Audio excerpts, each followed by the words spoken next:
How you doing, YouTube? Matt Massa Beer Reviews back with a mystery beer, courtesy of my boys over at FLX Beer Reviews. If you don't know them, Mike and Dan, awesome dudes. Knew them through, comments and stuff like that over years, and they started their own beer channel, and it's way better produced than anything I could possibly imagine, and they're really good dudes. They came down for Beer Tuba Palooza. We hung out. They left. This is in my fridge. We are going to drink it. I don't know if this is something we were all supposed to do, like at Beer Tuba Palooza, but we're going to do it nonetheless. Clear beer. Clear MFing beer, it looks like. At least it's pouring relatively clear. It might be a little bit subtly hazy. I've never really messed with the tin foil wrapping until Beer Tuber Palooza. I mess it up. Beer Tuber Palooza weekend. I wrapped a bunch of stuff, and then I got this one. I like the tin foil. Way easier to open, so it's going to suck for you guys to watch me struggle with this. What does that look like? I'll tell you what that looks like. That looks like Daisy Cutter Pale Ale from Half Acre. Maybe it's a little bit lighter than that, but it looks like an old school kind of pale ale. Just under a pinky finger, just off white head. That amber, clear amber kind of glowing, subtly haziness. Yeah. Get a wrapped, old school stylings. Let's see if we can get a nose.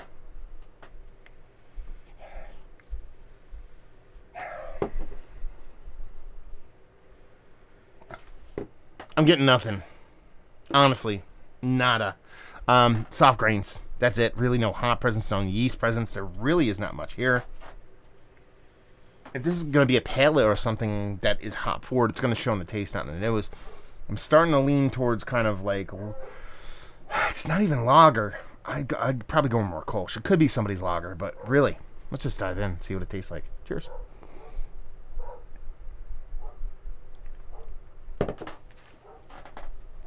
There's a lemony.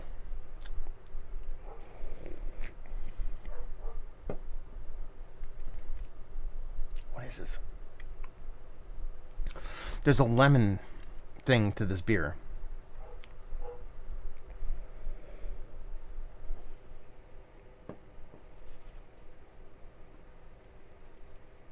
What is this? I don't know. So, let's just talk about what we're drinking. That might help a little bit. Super crisp, super light. So I'm leaning into like Lagerville. I'm leaning into Pilsnerville. I'm leaning into this. I don't get that though. So immediately when I think of lemon, okay, I'm thinking of a lime instead of a lemon. And I'm thinking of somebody's Mexican lager. So I'm thinking somebody doing a Mexican base, some corn, maybe a little bit rice, adjunct lager with a little bit of lemon, a little bit of salt in there. I don't think there's salt. And I really am leaning heavily into lemon more than lime on this one. And it doesn't taste like an adjunct lager. It just tastes like a regular kind of just crispy pills.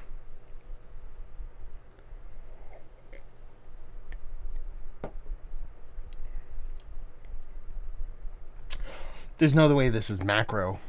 It can't be macro. It can't be macro because there's no way they would have that lemon thing. And I don't think they would ever push the bittering this far. Not that it's overly bittering, but it's a little bit more than macro would do.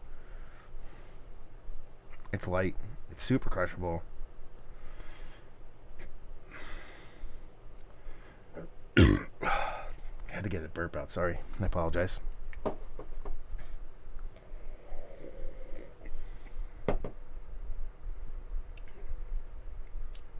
So, two different ways I can go.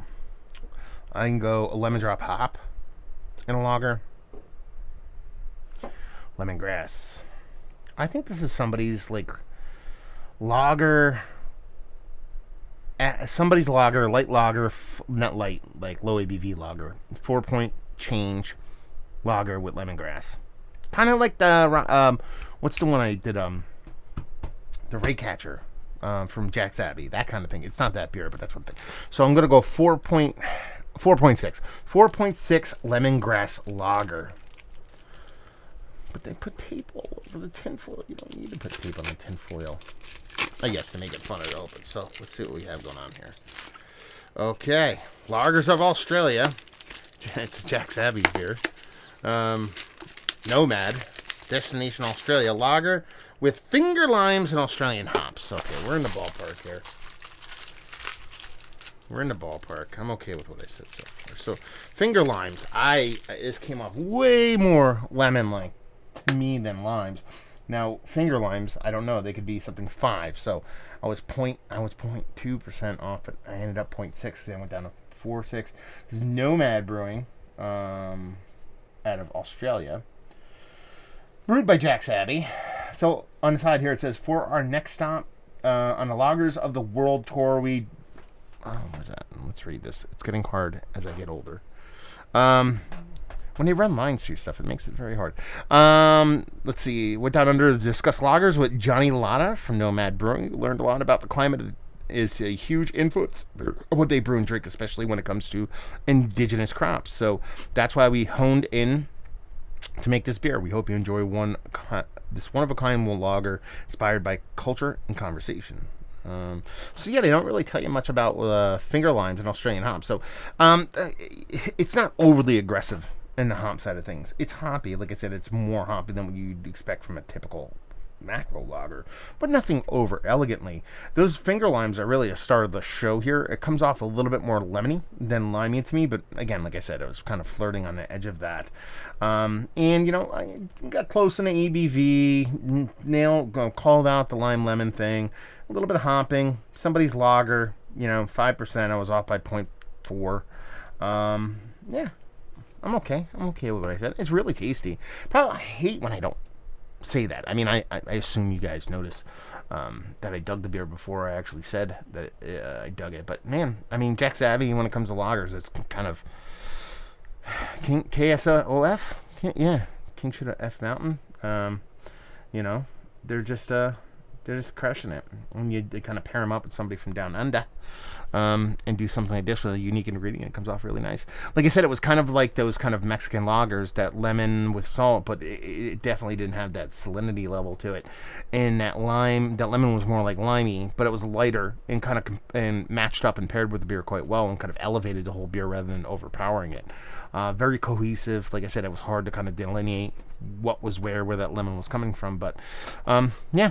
Super tasty stuff. Thank you very much, guys. Let's talk about this beer. It's one of the better lagers I've had. It was like, yes, up there towards the top. Not now Rushmore status, but let's put it this way. If I didn't drink a ton of lager, it could be up there. Value and availability on this sucker. I mean, it's Jack's Abbey collab. I'm assuming they ripped this for around $14 a 4-pack. Let me know what you guys got this for. And leave you with, if you like what we like this beer, if you like just ripping lagers, man. I mean, this is kind of like, Jack's Abbey is the game. They made the game here as far as United States based lagers go, and they do a really great job of it. So if you dig ripping lagers, you'll dig ripping this. There you go. Reviewing the books. Hopefully you guys enjoyed it. Down there, if you want to talk about it, Massive Beers. If you want to check me out doing the social media stuff, Beer Massif. If you want to check me out doing the whole podcasting stuff, check out the FLX guys. Just type FLX. Very complicated beer review. You'll find them. Let me know if you've had this too. Hopefully you guys enjoyed the review. Hopefully enjoying a little bit of lager games right now. Hopefully see you next time. Lager games. Hunger Games? What? Cheers.